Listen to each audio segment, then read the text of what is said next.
Sort of like your miserable family life, the track is a breeding ground for anger and resentment. Or is it? Let's find out.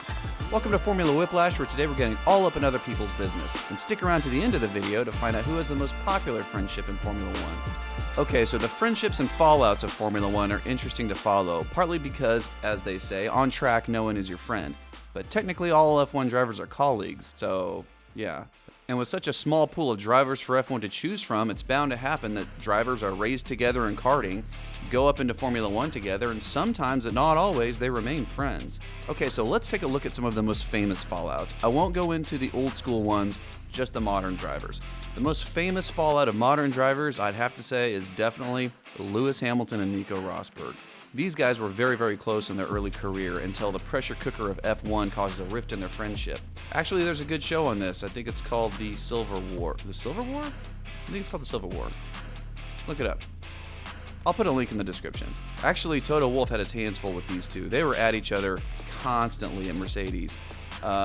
Rumor has it Toto had to make some backroom deals with Rosberg, resulting in his abrupt departure from Formula One shortly after his win as a world champion. So the rumor is Toto makes a deal, Rosberg gets the best car, the best opportunities to win the World Drivers' Championship. He does, but he has to retire immediately afterwards. So he's out of F1. He got his win. Then Lewis becomes the #1 driver for Mercedes, etc., etc. You know the rest. So after Rosberg left, Hamilton was paired up with Valtteri Bottas, and they seem to have a great relationship with one another. I wouldn't say they're close buddy friends. Those two kind of aren't like that, but they seem to have a pretty good relationship, even with Valtteri at Alfa Romeo now. Another famous fallout is Esteban Ocon and Pierre Gasly, which is pretty sad because these two were like best friends growing up. They grew up karting together. They're both Frenchmen. They get into F1 and it is not pretty. It is ugly. At this point, I wouldn't go so far as to say Ocon and Gasly hate each other, but they might be indifferent, which might actually be worse, being indifferent to someone else. But yeah, they're not cool. They're like not cool at all. As far as Gasly's friends though, unfortunately, he lost a close friend of his, Antoine Hubert, a couple of years ago. He was killed in a car crash at Spa, which is very sad. It was very difficult on not only Pierre, but a lot of people in Formula One. Okay, so let's move on to some of the friendships of F1. Going back to Esteban Ocon, him and Alonso have had a surprising friendship blossom out of their pairing at Alpine, which is not easy to do considering Alonso's relationship with Van Dorn years ago, if anybody recalls that name.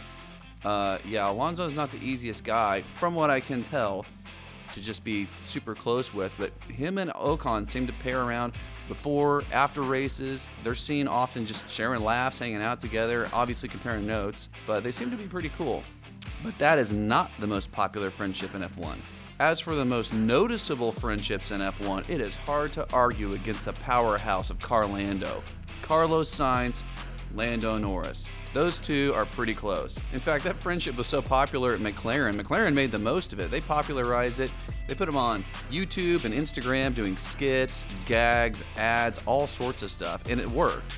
But they're still great today. Even with Carlos at Ferrari, you'll still see Carlando coming together in the paddock. But that's not the most popular friendship in F1.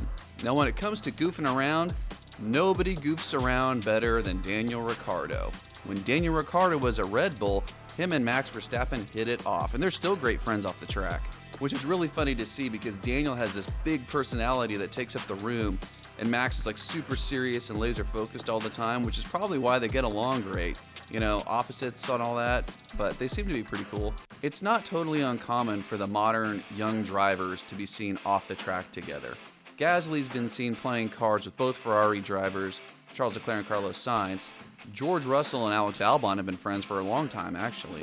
But for the older generation of drivers, they don't really do that. Kimi Räikkönen and Sebastian Vettel used to hang out a little bit, but you don't really see it all that often with that generation. Actually, Vettel and Schumacher were friends. To this day, you'll see Vettel sort of mentoring Mick Schumacher. Not really best friends, I mean, two different generations, obviously. I think that stemmed out of Vettel's friendship with Michael Schumacher, which kind of spawned this. But as for the older generation, you won't really see like Checo or Lewis Hamilton like palling around with somebody.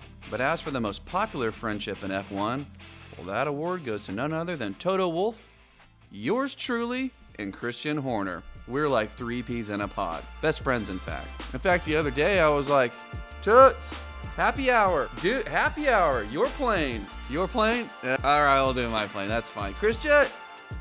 Yeah, you're crazy. You're crazy. Yeah.